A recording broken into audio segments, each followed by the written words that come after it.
Saludos a todos y bienvenidos a este nuevo apartado de la Asociación Española de Pintores y Escultores, que como siempre se preocupa de difundir las bellas artes a través de exposiciones, certámenes.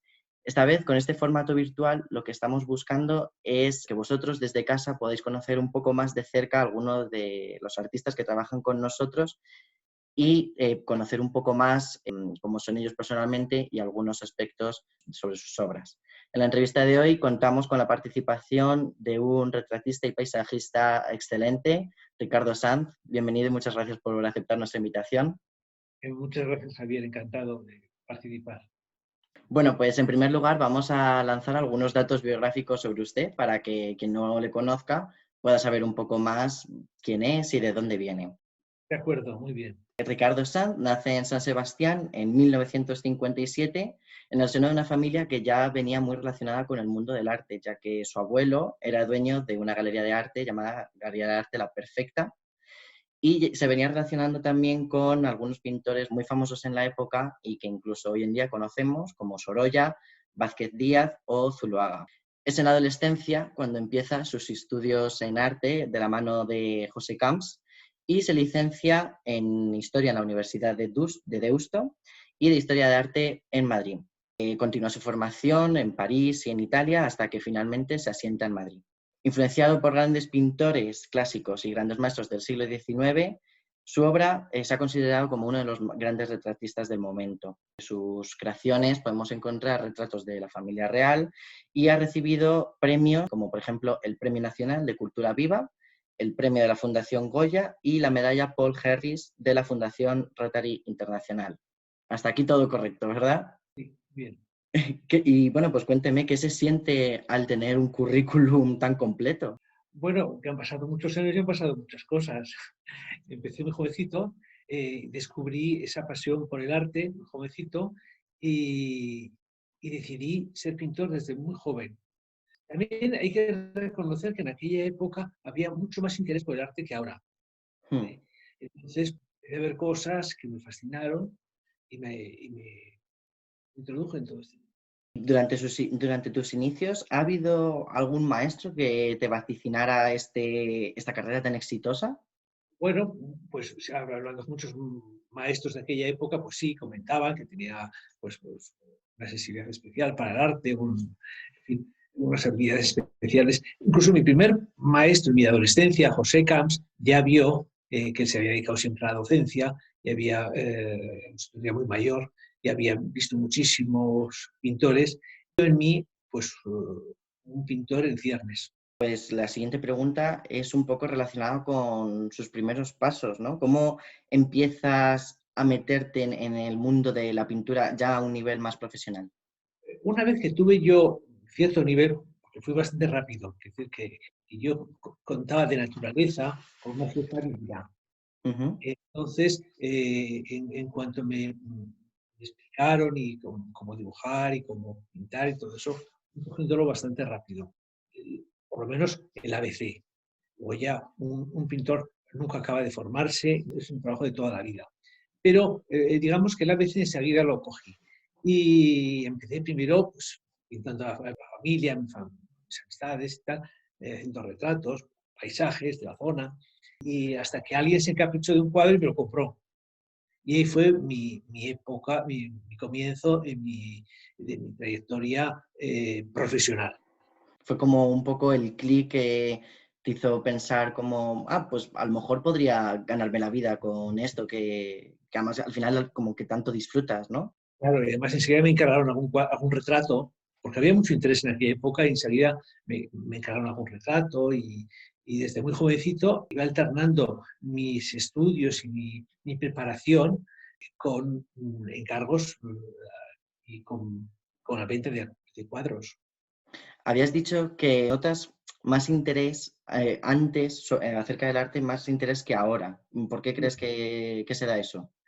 No lo sé, quizá hay demasiadas cosas ahora que nos distraen. En aquel momento, en todas las ciudades españolas había varias galerías de arte, cualquier ciudad de provincias. En Madrid mismo cogías un periódico y en la cartelera te venían ciento y pico exposiciones en galerías privadas. Cada 15 días iban haciendo nuevas exposiciones o cada 20.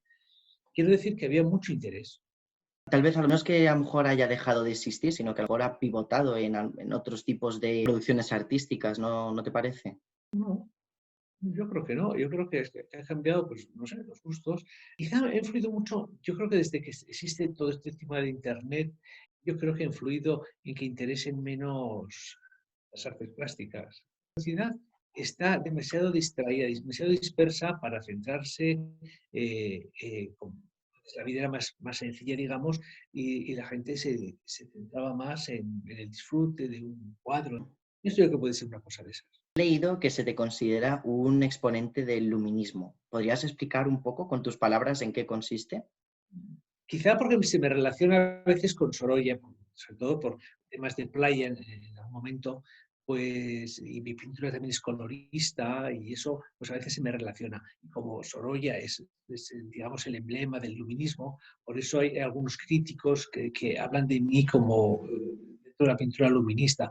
Bueno, me parece bien, no me molesta, al Mm. contrario, a mí la pintura que se hizo en ese momento, no solamente de Sorolla, sino de muchos pintores del siglo XIX y de primeros años del XX, me parece extraordinaria. Entonces no me molesta en absoluto que se me compare con ellos. Lo que veo, pintar un poco lo que veo por un lado, pero dándole un colorido especial. Por ejemplo, escenas que tengan mucha luz, la luz de la tarde, que es mucho más luminosa, esos días de sol, la tarde hace efectos muy fuertes. Y luego el juego de los colores fríos, cálidos y fríos, pues hace que los cuadros tengan una gran luminosidad. Si pudieras trabajar con algún pintor clásico, ¿quién sería y por qué?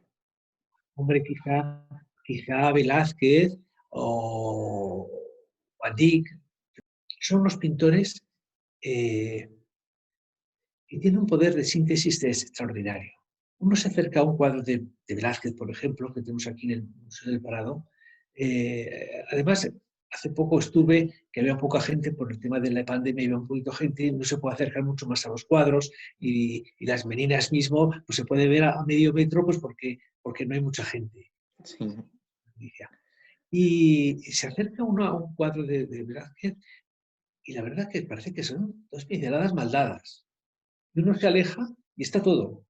Y eso es lo que me gusta de Velázquez. No solo a mí, sino a muchísimos pintores, porque Velázquez ha sido padre de muchos pintores. Ha influido en muchísimos pintores. Ha sido el padre del impresionismo. Que sería como todo un maestro, ¿no?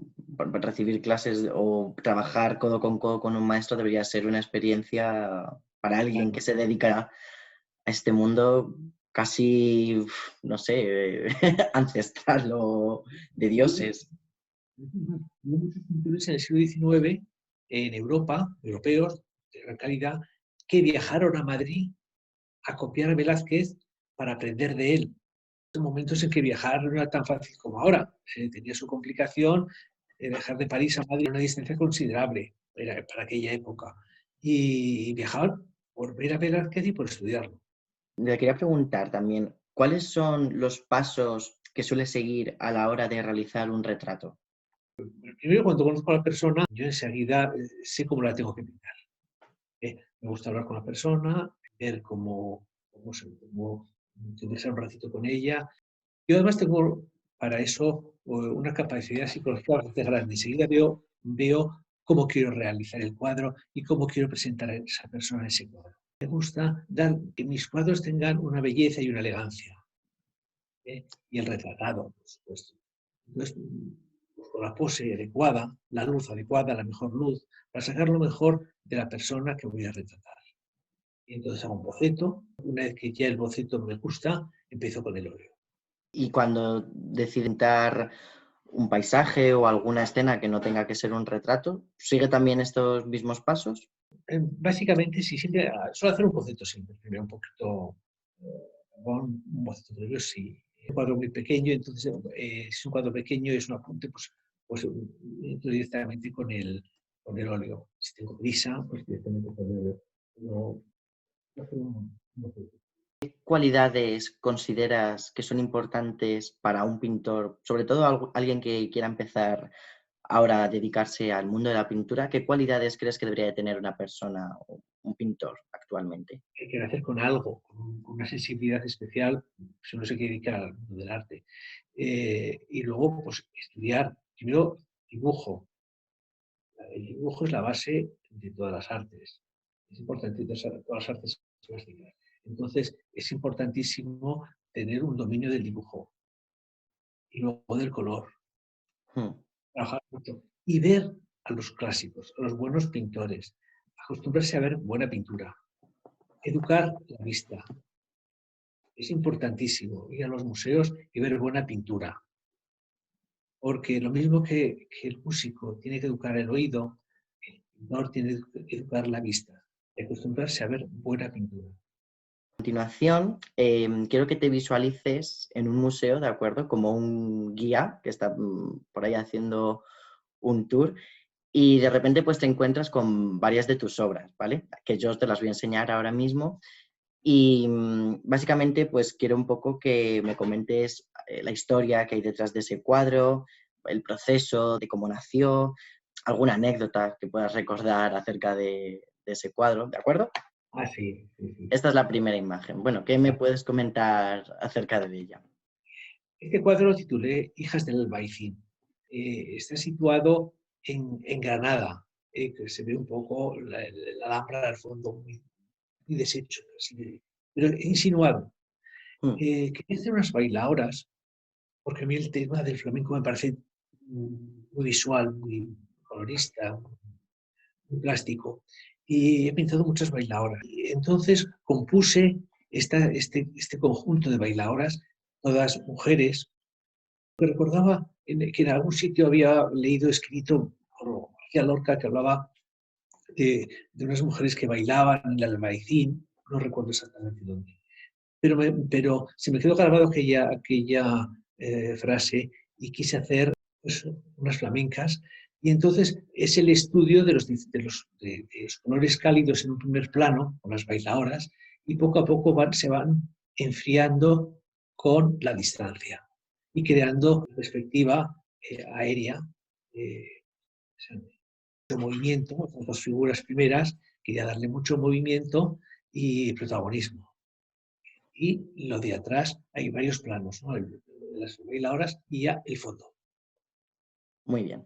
Vale, vamos a pasar a la siguiente. Sí, bueno, este es un cuadro de esos que de playa que suelo pintar yo, eh, esto, San Sebastián, que me gusta tanto pintar la playa de San Sebastián. Me gusta el color de la tarde, el color de media tarde, ese color ya un poco dorado, que no está Mm, esa luz blanca de mediodía, sino ese sí, color un lo que poco. se conoce como lo de la golden hour, que dicen ahora. Sí, pero en español tenemos una lengua preciosa Sí, y podemos decirlo todo sin necesidad de utilizar otros idiomas. Eh, eh, esa luz dorada de la tarde es maravillosa porque ilumina más los colores. Y yo además eso procuro exagerarlo incluso un poco más. No soy un pintor realista o hiperrealista. Si hace falta exagerar, exagero, y si hace falta poner otros colores o meter más colorido, lo meto. No quiero decir que eso no me importa. vale, vamos con la siguiente. Este retrato es un retrato que pinté a los reyes actuales en el momento de cuando eran príncipes de Asturias. Es un retrato que me cagaron ya unos años. Es el rey sin barba, que parece mucho más joven. Mm, Eh, Posteriormente he pintado un cuadro del rey ya con barba, no hace mucho, con la princesa Leonor, más actual. Para mí fue un honor hacer este cuadro porque era en realidad la primera vez que se pintaba a la entonces princesa Leticia. ¿Cómo es ese primer momento en el que la Casa Real, imagino, se pone en contacto contigo para realizar, bueno, varios de los retratos que has realizado? Yo pinté ya hace muchos años a la reina Sofía un par de ocasiones. Y luego ya había pintado al príncipe de Asturias, soltero, antes de conocer la reina, lo había pintado hace muchos años. O sea, que yo ya tenía precedentes, las personas, habíamos, miembros de la Casa Real. Entonces, tenía una experiencia en ese campo. Un poco así como de tener que ir a Zarzuela, llevar caballete, siempre es un poco más, es decir, tengo gorro, pero bueno, se hace. Claro, y encima con unos resultados tan magníficos. Vale, vamos con la siguiente.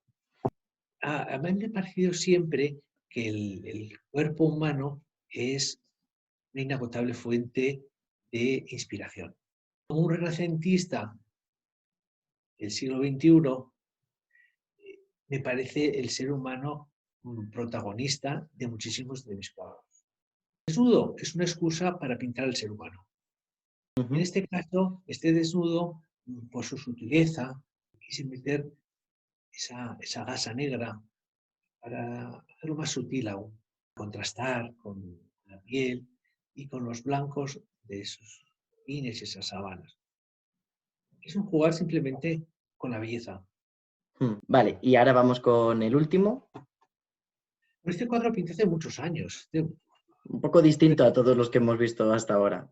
Este pasado más de 65 años, yo creo. Muchos años. Y mi paleta era un poco distinta también. Sí. Quise pintar una última cena un poco diferente, ¿no? Un poco más volviendo a los orígenes, porque estamos acostumbrados a ver esas últimas cenas con esas mesas altas, que yo creo que viene del Renacimiento, del cuadro ese de Leonardo y de otros cuadros que se pintaban esas mesas así altas. Yo quise volver un poco más a los orígenes, como podría ser en aquella época de los apóstoles con Cristo. Quise hacer salir la luz de la mesa, que iluminase a todos la luz de la mesa, con el pan y el vino. Nada, hasta aquí la entrevista, Ricardo. Aquí concluye, así que nada, de nuevo, ha sido un placer tenerla aquí y muchísimas gracias de nuevo por participar en este nuevo proyecto. Gracias, Javier. Muchas gracias. Gracias.